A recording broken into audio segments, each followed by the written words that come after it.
What's up, bros? Welcome to another Brograph tutorial. I'm Dave Koss, and Brograph is a Cinema 4D and motion graphics tutorial site for things like After Effects as well. We are also a podcast now. If you haven't checked that out, you can see that at brograph.com or on iTunes.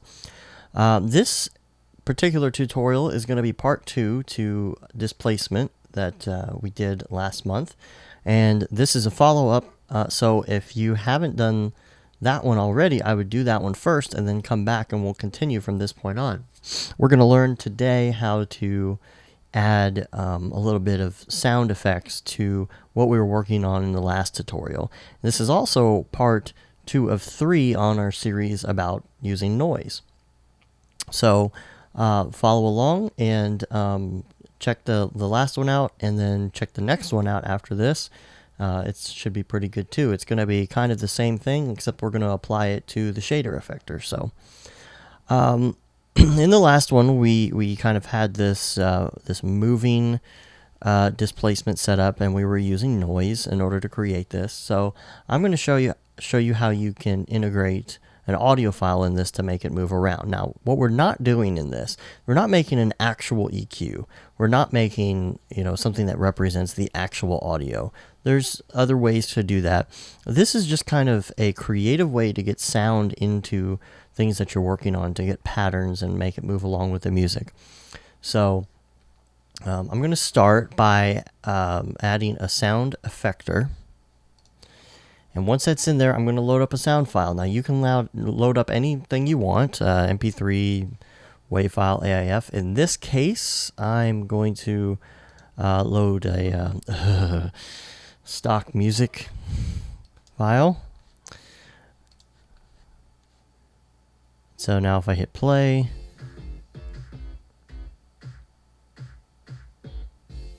okay, now you can hear it stuttering a little bit, and I'll tell you why.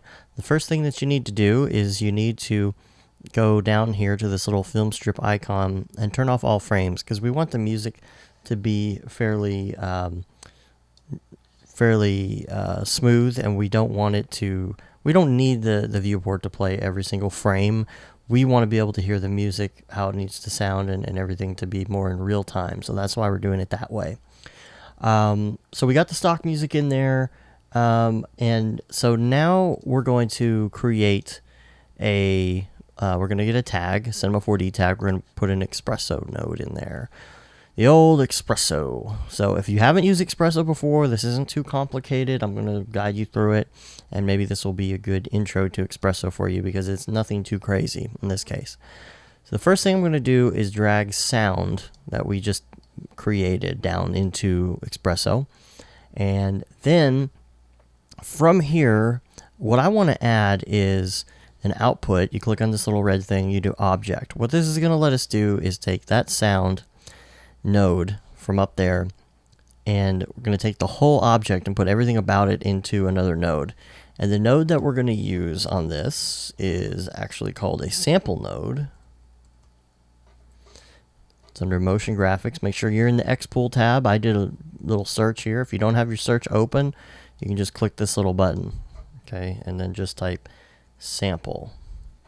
And now if we drag that into here, you're going to see that we can bring an effector into sample. I'm going to just attach object to effector. So everything now about this sound is now in sample. So we can go from here at this point. On the output of this one, we're going to click and we're going to say strength, because that's what we're working with in this, is strength. And on your displacer down here at the bottom in your object browser, you're going to bring in that displacer. You're going to take the strength and you're going to bring that into the input of the displacer and object properties and strength. So strength from the sound is going into the strength of the displacer. So now I'll move that out of the way for a second, and we can hit play, and now we can see what happens.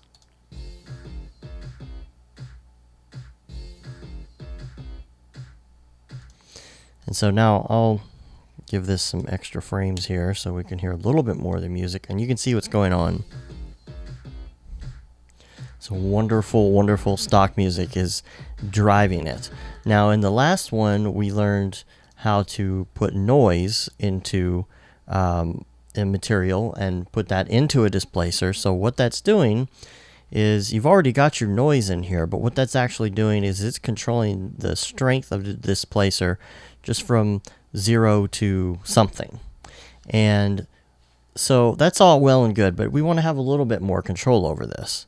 Now I'm going to turn off the music here for a little bit so we don't have to stomach that. So you can see what's happening. If you look at strength right here, you can see that the audio file itself is driving this. Now if we click on sound, we can see what's going on here. There's a waveform coming in and it's driving this, and you have different options here of what you can do. We've got like lower cutoff, for example. This will set the cutoff for the lows in the music, the bass.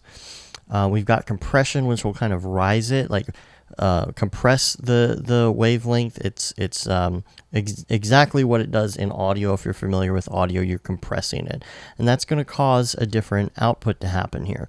Now, the first thing basically that we want to do, like for most music, you don't want it to be popping like this unless you want something that's like super spazzy and sporadic. But you see how when different frequencies hit, it just kind of pops on and off. We don't want that. We want to have a fall off, and the fall off is going to kind of work just again like in audio does when you have some sort of a gate. If you're using a gate in audio, you have a fall off, which is the rate that it kind of will fall off after something's activated. And for the most part, really, you're probably going to keep it way up at the top, maybe close to 99, 98. You can adjust this depending on how much fall off you want, how fast you want it to fall off, but you can see what it's doing here. If I bring this way up, you can see instead of popping on with the music, it's kind of slowly going back and forth between the highs and lows. And I'll go ahead and turn the audio back on for a second so that you can see what that, or hear what that sounds like.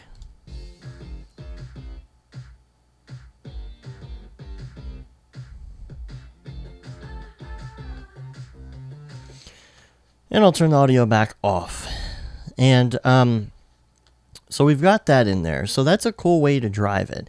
And the thing about this now is if I bring Expresso back in here, we have a whole bunch of different things that we can do and kind of get creative. This is where you can let your creativity flow, because there's a million things you could do to play around with the different settings on the noise and make cool stuff happen on the screen. For example, I guess a good one to start on would probably be to attach to movement. So down here you've got movement, and it's got X, Y, and Z. And if you remember from the last one, the movement was either going X this way, Y doesn't really apply in this case, and Z going this way is like where those waves are moving on this piece of geometry. Well, if we want to control that, we can actually control that strength with this strength that we already have set up. Now, I might not be bringing these in right, and there might be a better way to do this, but to me, this is a nice little fast shortcut, because for options like this, when you're deep down into a noise or something, you cannot grab those parameters and drag them in to Expresso. Don't ask me why, I don't know. So for me, the fastest way to do this is click on something I'm not using, for example, like this noise, and I right click and I say set driver.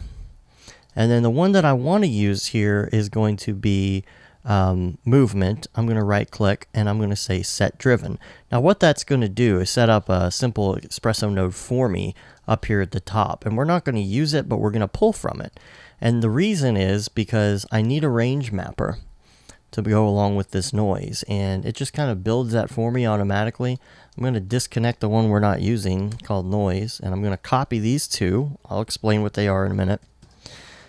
I'm going to close that, and then that can basically just go away at the top, that extra null that it put in there. We're going to paste this into what we're working with now. So now we have the range mapper and the noise. And we're going to take strength, and we're going to input that into the range mapper. If you haven't used the range mapper before, this is what it does. It takes low and high values of something that's coming into it, and it just translates it into low and high values going out. So let's say you have, in this case, 0 at the bottom and 1 at the top coming in from the strength. Like we can remap that to anything we want. And the nice thing about this range mapper that's already created is it changes the data type to vector. And we're going to be able to use these 3 parameters here as X, Y, and Z. Now we're using movement, so we're going to make it go on X first. So we're going to take the output Y and Z. We're going to put those on 0 here for our output upper. Everything else for the lower is set to 0, so we don't have to worry about that. The other thing that you can do if you really want to see what this is doing is you can go back to your search and type result, and we'll put result here, and we'll put a result here, and you can see the difference. I'm going to drag the strength into here. We're going to turn on animation refresh here under calculate. If you don't have that on, it's usually off by default. So you can see it's outputting 0.843.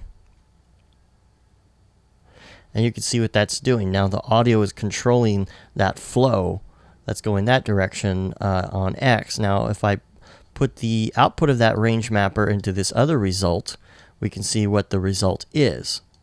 Now right now it's set 0 to 100 and 0 to 100.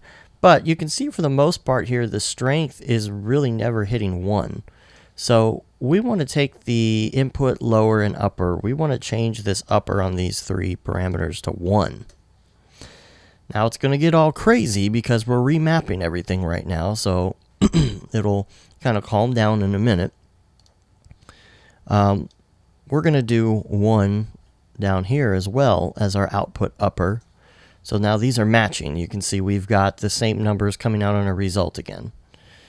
Now it's not moving as much as I would like it to. We're mapping 1 to 1 right now. I would like to map 1 to 2 or maybe slowly bring it up. Now you can see as I bring it to 3, as I bring it to 4, it's moving more on X when that happens. If we want to, just so you can see this a little bit better without the craziness, let's disconnect this displacer strength just so we can see what's going on without it going up and down as well. See how with the music it's moving back and forth. I'll turn the music back on. I'm going to slow it down though. I'm going to go back to 2 on my upper output here. I'm going to go to animate and play sound.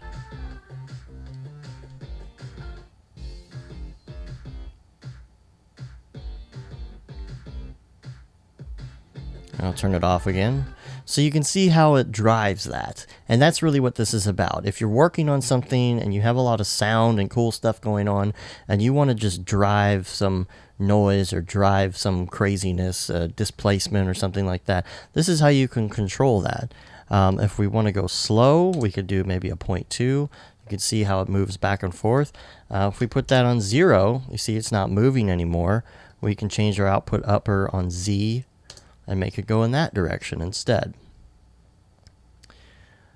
Now, if you open up your noise, you can change other parameters while this is going and just kind of see what the output's going to be.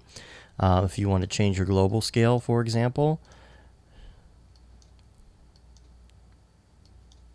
you can still adjust all these parameters. You can see here my movement is changing on its own. That's how many inches that it's moving. If you want to change the speed that the speed that it is moving as well, you can do that. So for example, I'm going to take this down to 0.05 on my speed.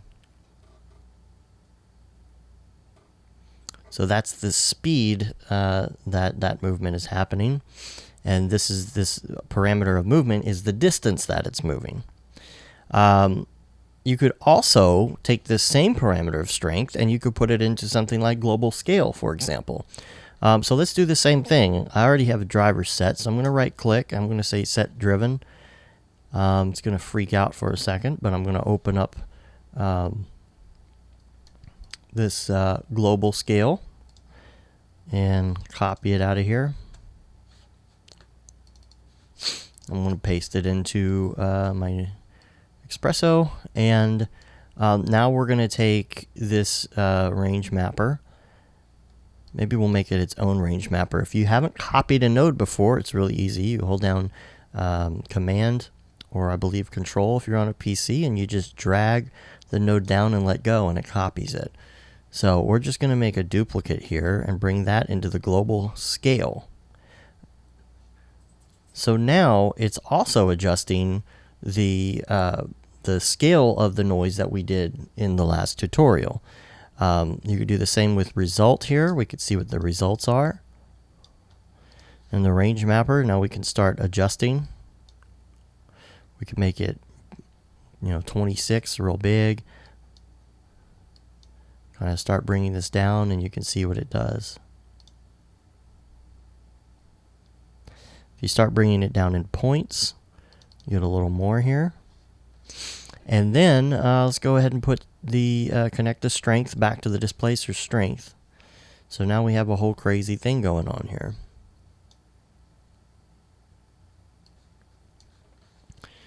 The other thing about this is we haven't really played much with filters or anything in sound. You can see right now we have everything kind of at default except for fall off. So you could do stuff like play with the lower cutoff and watch and see what that does, how it affects it. It depends on what kind of music or what kind of audio you're using is how it's going to react. You could do actual filters with filter shapes. If I right click in here, I think I can do like a linear spline preset, kind of like that. So let me turn the audio back on so you can hear. And I'm going to adjust compression, bring all of this up. You can see what that does when I bring the compression up.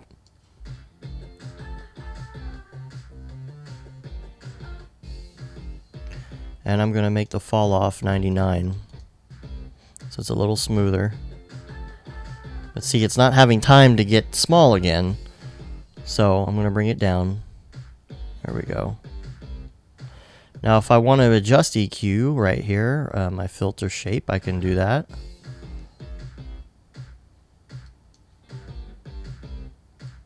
And this is where you fine tune everything. I'll turn off this awful music again.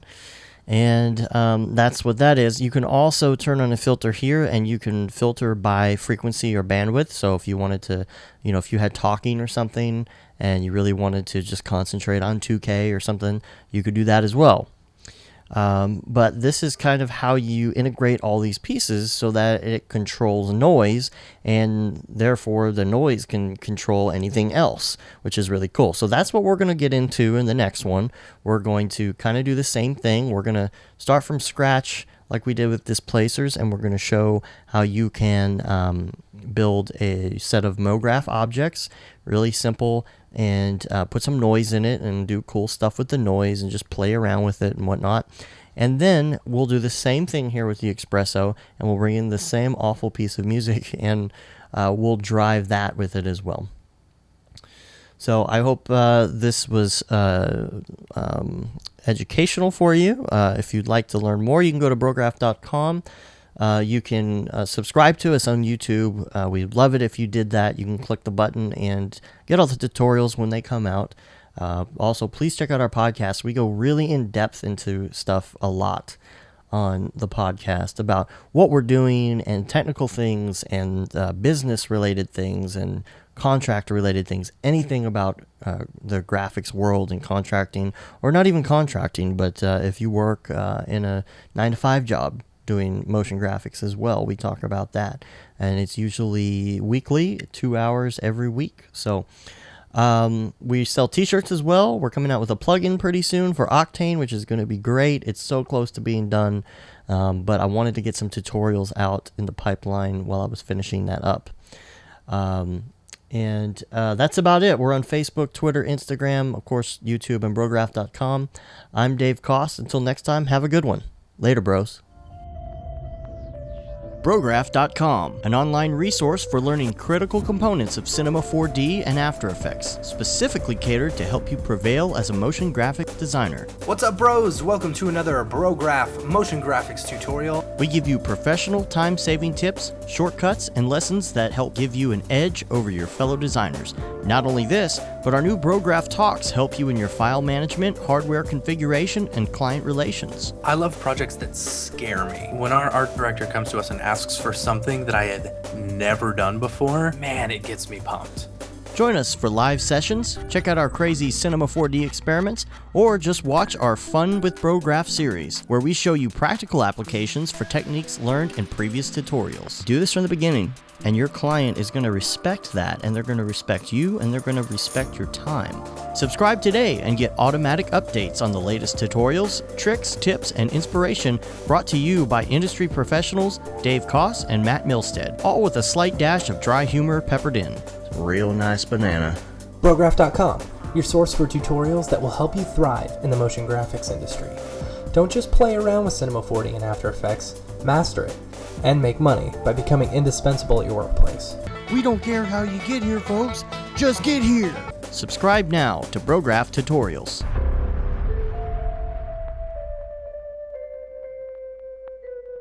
It's pretty good, I guess.